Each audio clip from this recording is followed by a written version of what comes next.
Hello बच्चों, let's read the question. The question here says that assertion A, biofertilizers are organisms that decrease nutrient quality of the soil, and reason are the main sources of biofertilizers are bacteria, fungi and cyanobacteria. तो हमें assertion और reason को analyse करके ये बताना है कि यहाँ पे जो 5 ऑप्शंस हैं इसमें से कौन सा करेक्ट है। तो इसका की कॉन्सेप्ट क्या है? इसका की कॉन्सेप्ट है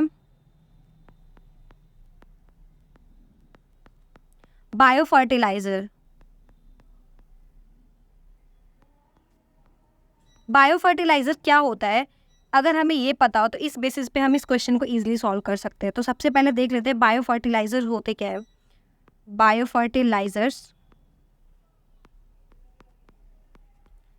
तो जैसे कि हमें इस नाम से पता चला है बायो मीन्स लिविंग ऑर्गेनिज्म और फर्टिलाइजर, ऐसा लिविंग ऑर्गेनिज्म जो फर्टिलाइजर की तरह एक्ट करे उसको बोलेंगे बायो फर्टिलाइजर।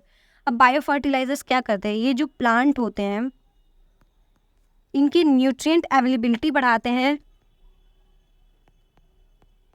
जो सॉइल में जो भी प्रेजेंट है, जो सॉइल में हमारा न्यूट्रिएंट प्रेजेंट है उसको ये इजीली अवेलेबल कराते हैं और इसके अपटेक में हेल्प करते हैं। सो बायोफर्टिलाइजर्स होते क्या है? Biofertilizers enhance soil fertility by adding beneficial macro organism not decreasing nutrient quality.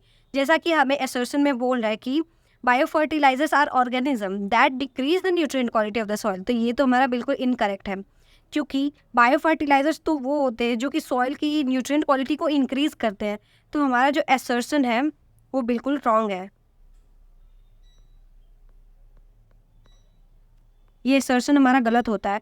अब रीज़न देख लेते हैं। रीज़न जो है वो क्या बोल रहा है कि main sources of biofertilizers are bacteria, fungi and cyanobacteria. तो रीज़न हमारा करेक्ट है, क्योंकि जो बायोफर्टिलाइजर्स होते हैं वो एक लिविंग ऑर्गेनिज्म होता है, और जिसमें कि हम बैक्टीरिया की बात कर लें तो बैक्टीरिया कुछ ऐसे होते हैं जो कि नाइट्रोजन फिक्सेसिंग होते हैं, नाइट्रोजन को फिक्स करते हैं, एटमॉस्फेरिक नाइट्रोजन, और वो प्लांट को अवेलेबल कराते हैं। जो भी एटमॉस्फेरिक नाइट्रोजन होते हैं उनके अपटेक के फॉर्म में उसको चेंज कर देते हैं, तो वो ईजिली अपटेक कर सकते हैं। तो बैक्टीरिया हमारा करेक्ट है। और फंजाई की बात करें तो जैसे बहुत सारे फंजाई होते हैं, जैसे कि बात कर लेते हैं ग्लोमस।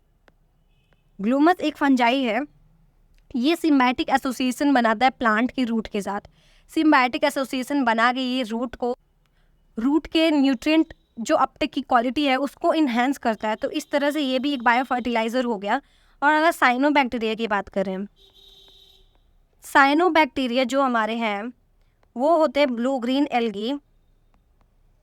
ये ब्लू ग्रीन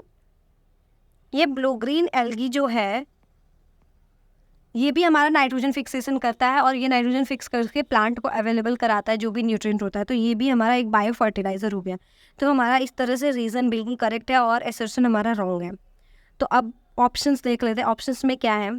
तो सबसे पहले यहाँ है फर्स्ट में both A and R are true and R is the correct explanation of A, तो ये तो रॉन्ग हो गया। Both A and R are true, तो बोथ आर और ए दोनों ने ट्रू है, असर्शन हमारा गलत है। तो सी देखते हैं, असर्शन इज ट्रू बोला है तो ये तो रॉन्ग हो गया। डी में क्या है, A is false but R is true, तो ये हमारा सही हो सकता है। ई देख लें, बोथ असर्शन रीजन फॉल्स, तो ये भी गलत है। तो हमारा करेक्ट स्टेटमेंट हो गया option D, A is false and R is true. So that's it for the question. Hope you understand it well. Best of luck.